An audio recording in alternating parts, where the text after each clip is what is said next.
নমস্কাৰ। আজি 5 June.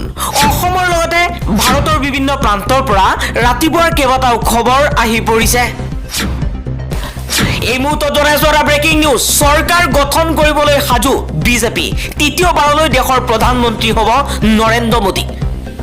NDA আৰু ইণ্ডিয়া এলায়েন্সে সৰ্বমুঠ কিমানখিনি আসনত জয়লাভ কৰিছে, বিতং তথ্য আজি আপোনালোকক আপডেট দিবলৈ চেষ্টা কৰিম। আৰু লগতে অসমৰ 14খন লোকসভা সমষ্টিৰ ভিতৰত বিজেপিয়ে, কংগ্ৰেছে আৰু UPPL অগপই কিমানখিনি আসন লাভ কৰিছে আৰু অসমৰ 14খন লোকসভা সমষ্টিত কোনজন প্ৰাৰ্থীয়ে সৰ্বমুঠ কিমানখিনি ভোট লাভ কৰিছে আৰু কিমান ভোটত জয়যুক্ত হৈছে, সেই তথ্যও আজি আপোনালোকক দিম। এইবাৰ অসমত মুখ্যমন্ত্ৰী হিমন্ত বিশ্ব শৰ্মাৰ আশাত চেঁচা পানী পৰিছে।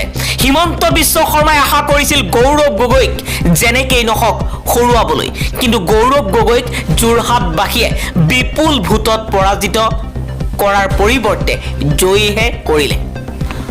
মুখ্যমন্ত্ৰী হিমন্ত বিশ্ব শৰ্মাই যি আশা কৰিছিল তাৰ বিপৰীত ছবি এইবাৰ যোৰহাটবাসীয়ে দেখুৱালে। সাম্প্ৰদায়িক মন্তব্যৰ আশ্ৰয়ক যোৰহাটবাসীয়ে নচ্ছাত কৰিলে। মুখ্যমন্ত্ৰী হিমন্ত বিশ্ব শৰ্মাক সাংবাদিকে প্ৰশ্ন কৰাৰ পাছতেই মুখ্যমন্ত্ৰী হিমন্ত বিশ্ব শৰ্মাই কৈছে, গৌৰৱ গগৈক লৈ মোক প্ৰশ্ন নকৰিব। হিমন্ত বিশ্ব শৰ্মাই নিৰ্বাচনৰ ফলাফলৰ পূৰ্বেই তেওঁ কৈছিল যে অসমৰ 14খন লোকসভা সমষ্টিৰ ভিতৰত 12খনতে তেওঁলোকে জয়যুক্ত হ'ব, কিন্তু 11খনতহে সীমাবদ্ধ হৈ থাকিল অসমত বিজেপি। পৰৱৰ্তী খবৰ, বিজেপিৰ দাদাগিৰি অহংকাৰৰ বিৰুদ্ধে নতুন প্ৰজন্মই ভোট দিছে। 2026ত পৰিৱৰ্তন নিশ্চিত বুলি মন্তব্য কৰিছে অখিল গগৈ। অখিল গগৈয়ে কৈছে, বিজেপিয়ে যোৰহাটত 100 কোটি টকা খৰচ কৰিছিল। যোৰহাটৰ ৰাইজে দেখুৱাই দিলে ধন সৰ্বোচ্চ ৰাজনীতি তেওঁলোকৰ বাবে গৌণ।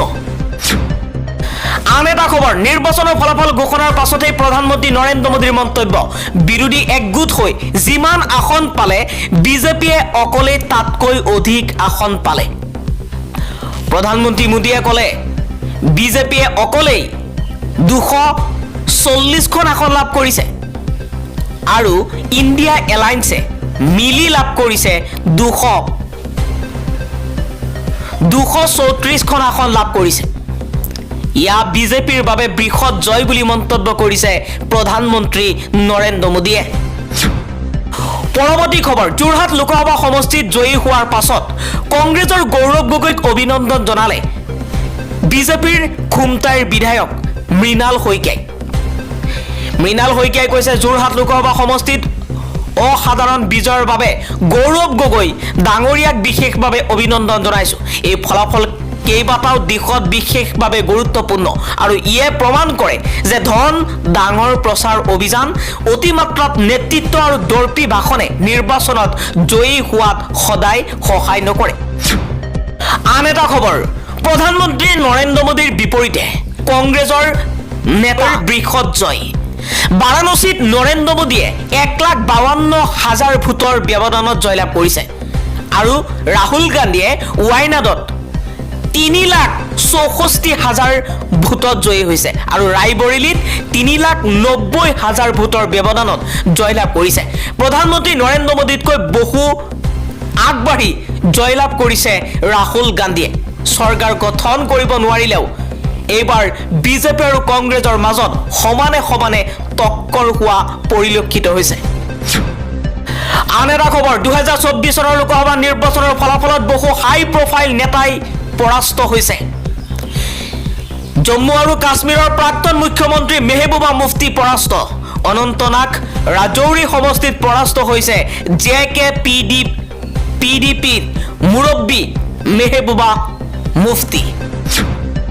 পৰৱৰ্তী খবৰ, জম্মু আৰু কাশ্মীৰৰ প্ৰাক্তন মুখ্যমন্ত্ৰী উমৰ আব্দুল্লাহ পৰাস্ত।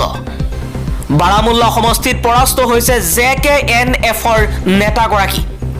বহু জনপ্ৰিয় নেতা হৈ আছিল উমৰ আব্দুল্লাহ, কিন্তু উমৰ আব্দুল্লাহ জম্মু কাশ্মীৰৰ প্ৰাক্তন মুখ্যমন্ত্ৰী আছিল। তাৰ পাছতো 2024 চনত উমৰ আব্দুল্লাহ পৰাস্ত হ'বলগীয়া হৈছে। পৰৱৰ্তী খবৰ, আপকি বাৰ 400 পাৰ শ্লোগানেৰে নিৰ্বাচনত বহু প্ৰচাৰ চলাইছিল প্ৰধানমন্ত্ৰী মোদী অসমৰ মুখ্যমন্ত্ৰী হিমন্ত বিশ্ব শৰ্মাই কিন্তু সেইবোৰ প্ৰতিশ্ৰুতি ৰাইজে নুশুনিলে মন কৰিবলগীয়া যে 400 পাৰ শ্লোগানেৰে এবাৰ নিৰ্বাচনত জপিয়াই পৰা বিজেপিয়ে যি আত্মবিশ্বাসেৰে নিৰ্বাচনত 370ৰো অধিক আসন লাভ কৰিব বুলি দাবী কৰিছিল সেই দম্ভ অহংকাৰৰ পতন ঘটিছে বিশেষকৈ ধৰ্মীয় মেৰু বিভাজনৰ কথাৰে এক অসুস্থ বাতাবৰণ সৃষ্টি কৰিছিল সেই ধৰ্মীয় কথা বতৰাক যেন গুৰুত্বই নিদিলে দেশৰ জনসাধাৰণে পৰৱৰ্তী খবৰ এই মুহূৰ্তত আপোনালোকক জনাই আছো 2024 চনৰ লোকসভা নিৰ্বাচনৰ ফলাফলৰ আপডেট ইণ্ডিয়া এলায়েন্সে এনডিএ আৰু অন্যান্য দলে কিমানখিনি আসন লাভ কৰিছে ভাৰতবৰ্ষত লোকসভা নিৰ্বাচনৰ মেজিক নাম্বাৰ হৈছে 272 যিটো দলে 272 খন আসন লাভ কৰিব সেইটো দলেই একক সংখ্যা গৰিষ্ঠতাৰ সৈতে চৰকাৰ গঠন কৰিব কিন্তু 2024 চনৰ লোকসভা নিৰ্বাচনত এনডিএ 293 খন আসন লাভ কৰিছে বিজেপিয়ে অকলে লাভ কৰা নাই বিজেপিয়ে অকলে মেজিক নাম্বাৰ অতিক্ৰম কৰিব নোৱাৰিলে এনডিএ এলায়েন্সে 293 খন আসন আৰু ইণ্ডিয়া এলায়েন্সে 234 খন আসন লাভ কৰিছে আৰু অন্যান্য 16 খন আসন লাভ কৰিছে এই মুহূৰ্তত স্ক্ৰীনত আপোনালোকক দেখুৱাইছো বিজেপিয়ে এনডিএ এলায়েন্স আৰু কংগ্ৰেছ ইণ্ডিয়া এলায়েন্সে 2019 চনত কিমানখিনি আসন লাভ কৰিছিল আৰু 2024 চনত কিমান পৰিৱৰ্তন কৰিলে 2019 চনত এনডিএ এলায়েন্সে বিজেপিয়ে লাভ কৰিছিল 308 খন আসন আৰু কংগ্ৰেছে 2019 চনত ইউপিএ এলায়েন্সে লাভ কৰিছিল মাত্ৰ 80 খন আসন কিন্তু 2024 চনত এনডিএ এলায়েন্সে 300 অতিক্ৰম কৰিব নোৱাৰিলে 293 খন আসনত জয়ী হৈছে আৰু ইয়াতে সীমাবদ্ধ আৰু ইণ্ডিয়া এলায়েন্সে এইবাৰ 150 খনতকৈ অধিক আসন বেছিকৈ লাভ কৰিছে আৰু ইণ্ডিয়া এলায়েন্সে 234 খন আসন লাভ কৰিছে 2024 চনৰ লোকসভা নিৰ্বাচনৰ ফলাফল আৰু অন্যান্য 16 খন আসনত জয়ী হৈছে আৰু বিজেপিয়ে অকলে 240 খন আসনত জয়ী হৈছে কংগ্ৰেছে 99 খন সমাজবাদী পাৰ্টিয়ে 37 খন তৃণমূল কংগ্ৰেছে 29 খন আৰু দ্ৰাবিড়া মুনিত্ৰা কাজাগামে 22 খন আসনত জয়লাভ কৰিছে এতিয়া আপোনালোকক লৈ আহিছো অসমৰ 14 খন লোকসভা সমষ্টিৰ ফলাফললৈ প্ৰথমে আলোচনা কৰিম 2 নম্বৰ ধুবুৰী লোকসভা সমষ্টি ধুবুৰী লোকসভা সমষ্টিত ৰকিবুল হুছেইনে ঐতিহাসিক জয় লাভ কৰিছে সমগ্ৰ ভাৰতবৰ্ষৰ ভিতৰত সৰ্বাধিক ভোট লাভ কৰি তেওঁ জয়যুক্ত হৈছে ৰকিবুল হুছেইনে 2 নম্বৰ ধুবুৰী লোকসভা সমষ্টিত 10,12,476টা ভোটত জয়লাভ কৰিছে ৰকিবুল হুছেইনে সৰ্বমুঠ 14,71,885টা ভোট লাভ কৰিছে আৰু বদৰুদ্দিন আজমলে লাভ কৰিছে মাত্ৰ 4,59,409টা ভোট 10,12,476টা ভোটত পৰাস্ত হৈছে বদৰুদ্দিন আজমল আৰু ধুবুৰী লোকসভা সমষ্টিৰ প্ৰাৰ্থী কংগ্ৰেছৰ প্ৰাৰ্থী ৰকিবুল হুছেইনে প্ৰধানমন্ত্ৰী নৰেন্দ্ৰ মোদী গৃহমন্ত্ৰী অমিত শ্বাহতকৈও বহু ভোট লাভ কৰি জয়যুক্ত হৈছে ঐতিহাসিক ধুবুৰী লোকসভা সমষ্টিত জয়লাভ কৰিছে কংগ্ৰেছৰ প্ৰাৰ্থী ৰকিবুল হুছেইনে প্ৰথমবাৰৰ বাবে ধুবুৰী লোকসভা সমষ্টিত প্ৰতিদ্বন্দ্বিতা কৰিছিল আৰু প্ৰথম চেষ্টাতেই ঐতিহাসিক জয় ৰকিবুলৰ এতিয়া আহিছো 9 নম্বৰ লোকসভা সমষ্টি এবাৰ 9 নম্বৰ লোকসভা সমষ্টিটো কংগ্ৰেছৰ বিজয় কংগ্ৰেছৰ প্ৰাৰ্থী প্ৰদ্যুৎ বৰদলৈয়ে 2,12,231টা ভোটত জয়লাভ কৰিছে আৰু বিজেপিৰ প্ৰাৰ্থী সুৰেশ বৰা পৰাস্ত হৈছে সুৰেশ বৰাই লাভ কৰিছে 5,76,619টা ভোট আৰু প্ৰদ্যুৎ বৰদলৈয়ে লাভ কৰিছে 7,88,850টা ভোট আৰু নগাঁও লোকসভা সমষ্টিত এআইইউডিএফৰ বিধায়ক আমিনুল ইছলামে প্ৰতিদ্বন্দ্বিতা কৰিছিল আৰু আমিনুল ইছলামে লাভ কৰিছে 1,37,340টা ভোট 6,51,510টা ভোটত পৰাস্ত হৈছে আমিনুল এতিয়া আহিছো 14 নম্বৰ যোৰহাট লোকসভা সমষ্টিলৈ। যোৰহাটতো এইবাৰ কংগ্ৰেছৰ বিজয়। কংগ্ৰেছৰ প্ৰাৰ্থী গৌৰৱ গগৈ আগতে কলিয়াবৰ লোকসভা সমষ্টিৰ সাংসদ আছিল, কিন্তু এইবাৰ কলিয়াবৰৰ পৰিৱৰ্তে যোৰহাটত প্ৰতিদ্বন্দ্বিতা কৰিছে। যোৰহাটত কংগ্ৰেছৰ প্ৰাৰ্থী গৌৰৱ গগৈৰ বৃহৎ জয়। গৌৰৱ গগৈয়ে 1,44,393টা ভোটত জয়লাভ কৰিছে বিজেপিৰ প্ৰাৰ্থী তপন কুমাৰ গগৈতকৈ। তপন কুমাৰ গগৈ এইবাৰ পৰাস্ত হৈছে আৰু তেওঁ সৰ্বমুঠ লাভ কৰিছে। তপন কুমাৰ গগৈয়ে লাভ কৰিছে 6,07,378টা ভোট আৰু গৌৰৱ গগৈয়ে লাভ কৰিছে 7,51,771টা ভোট। এতিয়া আহিছো 4 নম্বৰ ধৰং ওদালগুৰি লোকসভা সমষ্টিলৈ। ধৰং ওদালগুৰি লোকসভা সমষ্টিত বিজেপিৰ প্ৰাৰ্থী দিলীপ শইকীয়াৰ জয়। বিজেপিৰ প্ৰাৰ্থী দিলীপ শইকীয়াই লাভ কৰিছে 8,68,387টা ভোট আৰু 3,29,012টা ভোটত জয়লাভ কৰিছে দিলীপ শইকীয়া।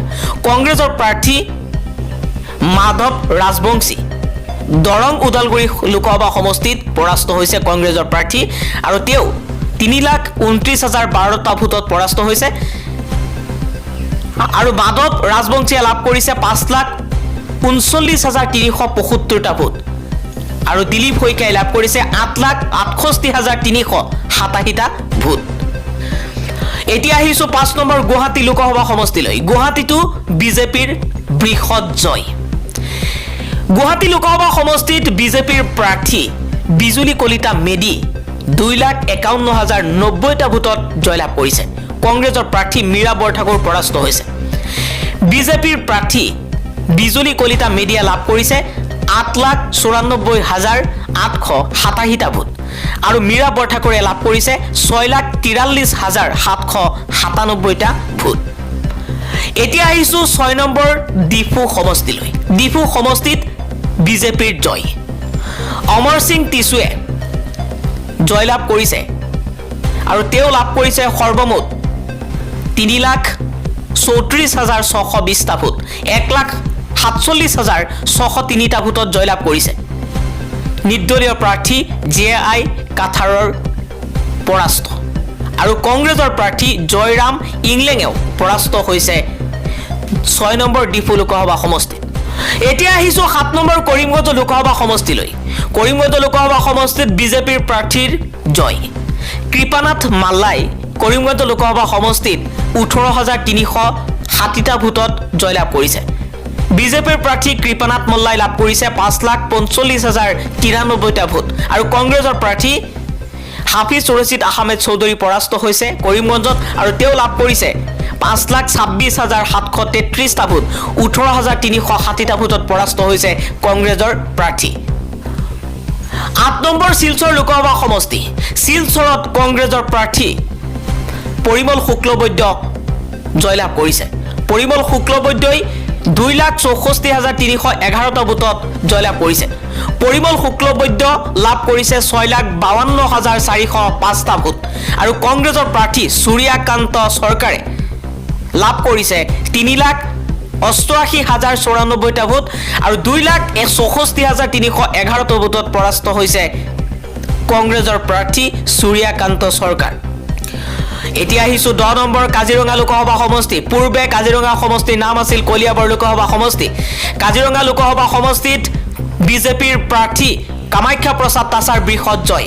কামাখ্যা প্ৰসাদ তাছাই 2,48,947টা ভোটত জয়লাভ কৰিছে।